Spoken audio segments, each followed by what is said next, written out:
देखिए, इस मानसून के अंदर ज़िला कांगड़ा के अंदर बहुत सारी ऐसे स्थान हैं, विभिन्न उपमंडलों में ये स्थान है जहाँ पर जो पहाड़ियाँ दरकने की वजह से जो नुकसान है उसको इस बार देखा गया है।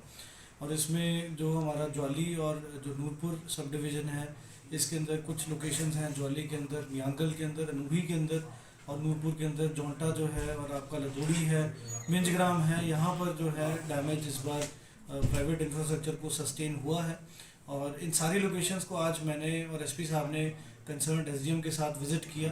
और यहाँ पर कुछ एरियाज़ की जोलॉजिकल इन्वेस्टिगेशन भी हमने करवाई है, हालांकि उसकी रिपोर्ट आनी इस समय बाकी है। और यहाँ पे सभी इन लोकेशंस में ये पैटर्न जो देखा गया कि जो पहाड़ियाँ हैं वो खिसक रही हैं और बड़े बड़े जो दरारें हैं वो ज़मीन के अंदर पड़ गई हैं, जिसकी वजह से जो मकान हैं उनको काफ़ी ज़्यादा जो डैमेज है सस्टेन हुआ है।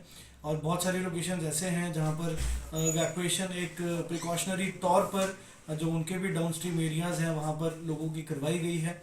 और जहाँ पर लोगों के पास एक वैकल्पिक सुविधा है, उनके रिलेटिव्स हैं वहाँ पर या गांव के और लोग हैं, वो उनके साथ शिफ्ट हुए हैं। और जहाँ पर जैसे लधौड़ी के अंदर या फिर न्यांगल के अंदर जहाँ पर उनके पास कोई विकल्प नहीं है, उनको प्रशासन की ओर से जो रिलीफ कैंप्स इस्टेब्लिश किए गए हैं वहाँ पर रखा गया है।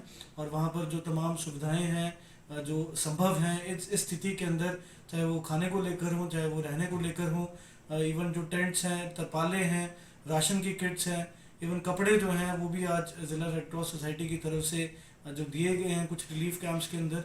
कंबल हैं उनको भी दिया गया है, जहाँ जहाँ से हमें जिन रिलीफ कैंप से जो डिमांड आ रही है, ताकि लोगों को किसी भी प्रकार की इस मुश्किल घड़ी में किसी भी प्रकार की जो उनको कोई इनकन्वीनियंस ना हो, किसी भी प्रकार की उनको कोई जो जितना हम उनका दुख इस समय कम कर सकें उसका जो प्रयास है वो किया जा रहा है। और सभी जो हमारे रेवेन्यू ऑफिसर्स हैं, सभी एसडीएम्स को मैंने पूरे ज़िला के अंदर जो है डायरेक्शंस दी हैं कि जहाँ जहाँ लैंड अनसेफ हुई है उसकी एक जियोलॉजिकल रिपोर्ट जो है हम टीम ज़िला स्तर से भेज रहे हैं। ऑलमोस्ट वो टीम 5-7 लोकेशंस पर इस समय जा चुकी है और वहाँ पर एक जियोलॉजिकल इन्वेस्टिगेशन करें। जो जो घर डैमेज हुए हैं उनमें जो फौरी राहत है और एज़ पर रिलीफ के जो उनको सहायता की जानी है उसको अविलंब जो है उस सहायता को प्रदान करें उन लोगों को। और साथ साथ एक जो फॉर्मेट इनको सभी रेवेन्यू ऑफिसर्स को दिया गया है कि जो लैंड वॉश अवे हुई है या जो लैंड अनसेफ डिक्लेयर हुई है उस सभी लैंड का जो एक जो ब्यौरा है उन सभी जो हमारे पटवार वृत्त हैं उसके अंदर बना के रखें।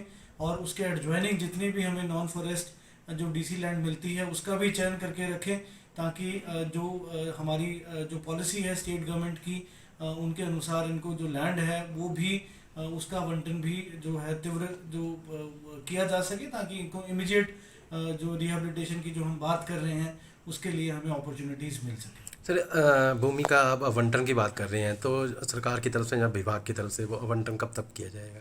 देखिए, इसमें जैसे मैंने आपको बताया कि सभी जो एसडीएम्स और आरओस को डायरेक्शंस हैं कि जो एक खाका बनाकर कितनी लैंड उस व्यक्ति के पास थी, उसमें से कितनी लैंड वॉश अवे हुई है, उसके पास उसके बैलेंस बची हुई लैंड कितनी है, क्या वो जो बैलेंस बची हुई लैंड वो सेफ़ है।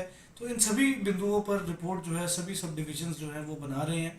और ऐसी जो जैसे मैंने आपको शुरू में बताया कि ऐसा जो मंजर है वो डिस्ट्रिक्ट कांगड़ा के विभिन्न सब डिविजन्स में अलग अलग तहसीलों में देखने को मिला है। चाहे हम धीरा की बात करें, चाहे हम जयसिंहपुर की बात करें, चाहे हम पंचरुखी की बात करें, इवन हमारा नगरोटा जो बड़ोह क्षेत्र है उसके अंदर भी बहुत ज़्यादा डैमेज जो है वो सस्टेन हुआ है। ज्वालामुखी के अंदर बहुत डैमेज सस्टेन हुआ है, शाहपुर के अंदर बहुत डैमेज सस्टेन हुआ है। तो ये एक इस बार एक पेक्यूलियर फिनोमिनन जो है वो देखा जा रहा है। और जो आवंटन की जैसे ही हमारी जो सारी औपचारिकताएं हैं वो पूर्ण होगी उसके तुरंत उपरांत जो है वो आवंटन कर दिया जाएगा।